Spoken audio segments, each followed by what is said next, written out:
अस्सलाम वालेकुम दोस्तों, मेरा नाम है मोहम्मद उबैद और आप देख रहे हैं सक्सेस टीचर एकेडमी। तो दोस्तों, ये जो क्लास है हमारी आज की क्लास 2 है। इसके पहले जो हमने क्लास 1 लिए थे उसमें हमने उर्दू पेडागोजी के कुल 10 सवालात हल किए थे। तो वो वीडियो अगर आपको देखनी है तो आई बटन पर है, वो वीडियो आप क्लिक करके देख सकते हैं। तो दोस्तों, आज हम जो पढ़ने वाले हैं तो वो टॉपिक है इस्तक़राई और इस्तख़राजी तरीका, इंडक्टिव और डिडक्टिव मेथड, हिंदी में आगमन और निगमन विधि।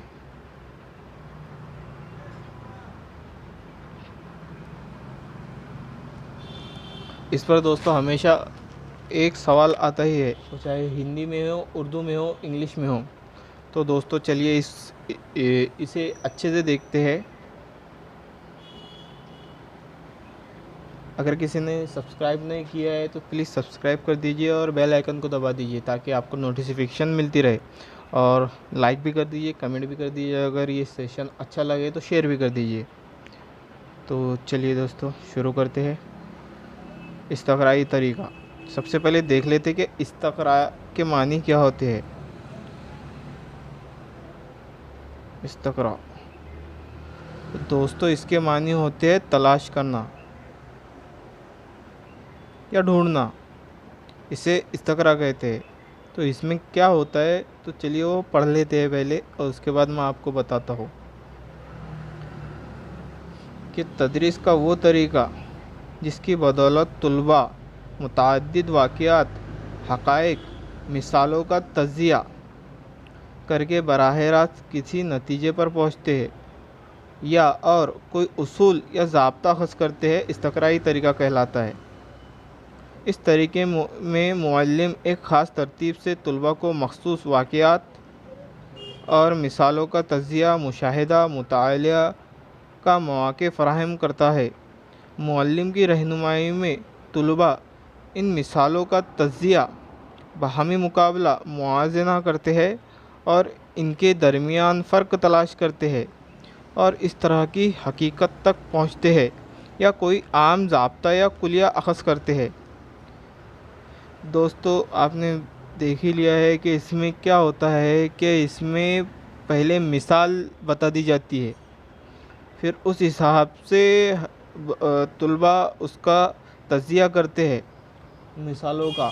धीरे धीरे वो हक़ाइक़ तक पहुँचते हैं और कोई उसूल या ज़ाब्ता ख़ास करते हैं। यानी वो पहले उन्हें मिसाल बता दी जाती है, फिर तुलबा ही उसे उस ज़ाब्ते तक के पहुँचते हैं और उसका नतीजा ख़ास करते हैं। तो दोस्तों चलिए आगे बढ़ते हैं। तो इस्तक़राई तरीके के कुछ मराहिल है। तो उसमें सबसे पहला मरहला है मिसाल, यानी उस्ताद तुलबा को मिसाल बता देता है। उसके बाद है मुआयना, तुलबा मिसाल का मुआयना करते हैं। फिर तीसरा है ज़ाब्ता या कुलिया और फिर है जाँच। तो चलिए इसे और ब्रीफली देखते हैं। पहला है मिसाल। सबसे पहले तुलबा के सामने किसी तरह की मिसाल पेश की जाती है। इसमें क्या होता है कि उस्ताद तुलबा के सामने कोई एक मिसाल पेश कर देता है और फिर उन्हें इसका तज़किया करने के लिए कहता है, उसका ज़ाब्ता अख़ज़ करने के लिए कहता है। फिर उसके बाद है दूसरा मुआयना करना। तुलबा के सामने जब मिसाल पेश कर दी जाती है तो तुलबा उसका मुआयना करते हैं। देख लेते हैं इसमें कि इसके बाद तुलबा हक़ाइक़ की तहक़ीक़ व जुस्तजू करते हैं। तुलबा के ज़रिए मिसालों का मुकाबला व मुआज़ना किया जाता है, फिर इसमें फ़र्क तलाश की जाती है। तुलबा हक़ाइक़ के बाद ही किसी नतीजे पर पहुँचते हैं। तो तुलबा को मुआयना करने के लिए कहा जाता है, यानी तुलबा खुद ही मुआयना करते हैं। मिसाल बता दी गई, फिर तुलबा मुआयना करते हैं। तो मुआयना करने में वो उसमें वो फ़र्क तलाश करते हैं, फिर उसका मुकाबला व मुआज़ना करते हैं, फिर किसी नतीजे पर पहुँचते हैं। अगला पॉइंट देख लेते हैं, ज़ाब्ता या कुलिया।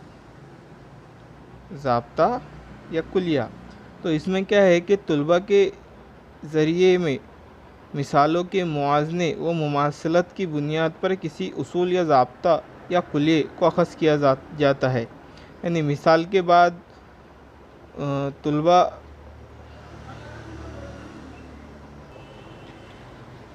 तलबा मुआयना करेंगे, फिर उसके बाद ज़ाब्ता या कुलिया उनके सामने आएगा, वह उसे अख़ज़ करेंगे, ज़ाब्ता निकालेंगे, फिर उसके बाद वो किसी नतीजे पर पहुँचेंगे। तो जो अगला पॉइंट है वो है जांच।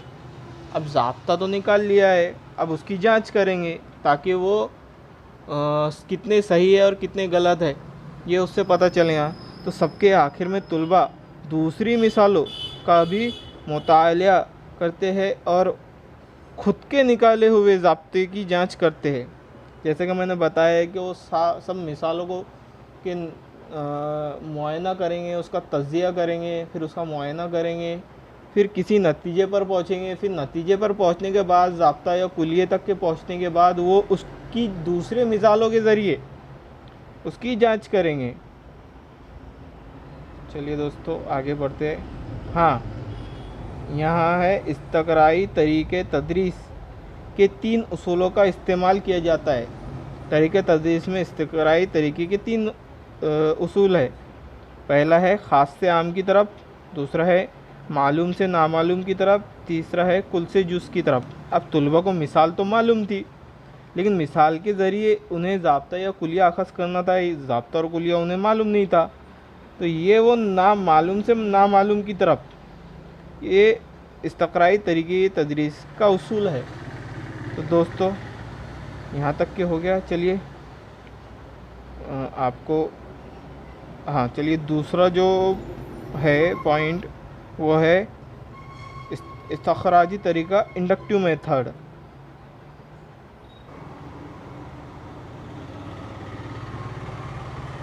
अब इसमें क्या होता है, इस्तक़रा के मानी होते हैं अलग करना, अलहदा करना, ख़ारिज करना, निकालना किसी से। हाँ, इसे हिंदी में मैंने पिछली इसमें बताया है, निगमन विधि कहते हैं।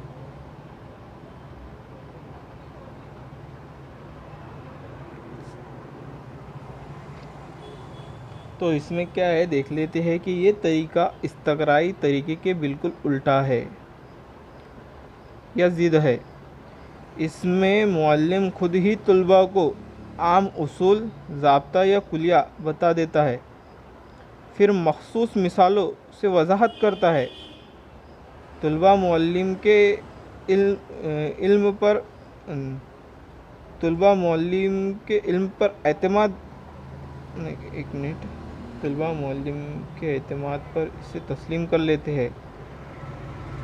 हाँ, तो तलबा क्या करते हैं कि मुअल्लिम जो बताता है उस पर बिल्कुल एतमाद कर लेते हैं, उसे तस्लीम कर लेते हैं। मज़ीद तस्दीक के लिए बाद में वो कुछ मिसालों पर इस कुलिये या ज़ाब्ते को मुंतबिक करने का मौका देता है।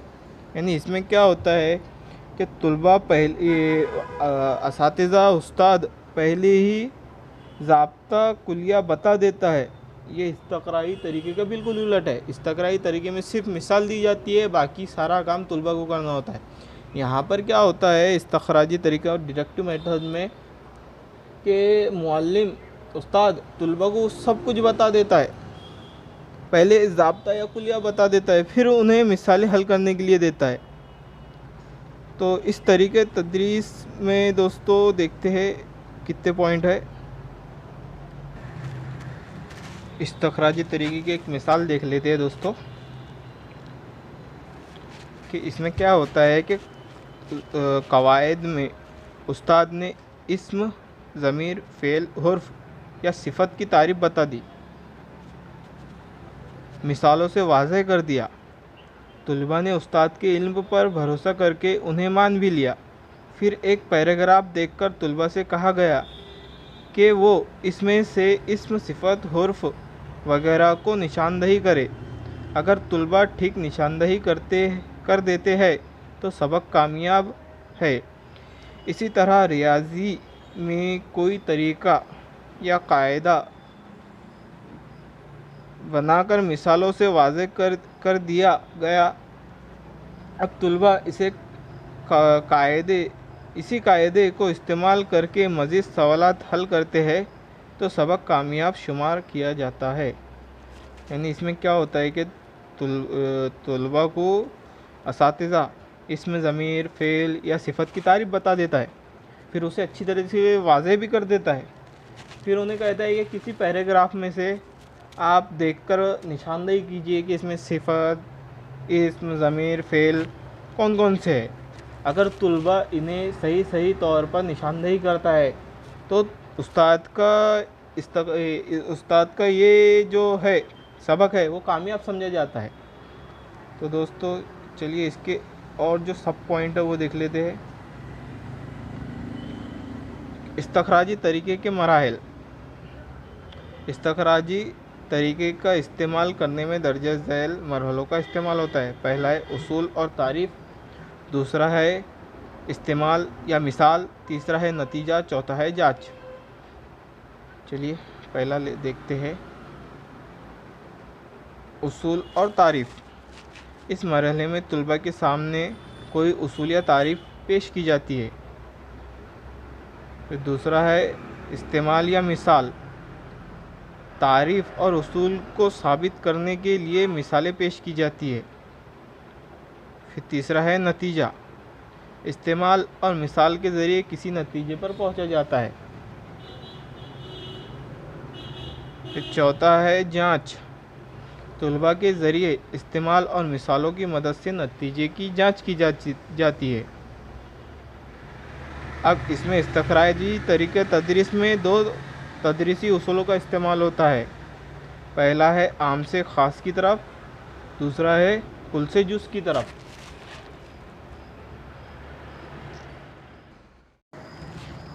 तो दोस्तों ये सेशन पसंद आया तो लाइक कर दीजिए, सब्सक्राइब कर दीजिए और कमेंट कर दीजिए, और इस पोस्ट को ज़्यादा से ज़्यादा शेयर कर दीजिए। और ऐसे ही टॉपिक पर अगर आपको और वीडियो चाहिए तो दोस्तों मुझे कमेंट बॉक्स में कमेंट कीजिए ताकि मैं ऐसे और वीडियो बना सकूं। और अगर आपको ये पीडीएफ चाहिए तो हमारे टेलीग्राम के अकाउंट पर जाकर आप ये पीडीएफ ले सकते हैं। हमारा टेलीग्राम का अकाउंट है सक्सेस टीचर अकेडमी, वहाँ जाइए और उस अकाउंट को आप फॉलो कीजिए ताकि आपको ये पीडीएफ मिल सके। तो दोस्तों चलिए आपसे अलविदा लेता हूँ अगले वीडियो के लिए। अल्लाह हाफिज़।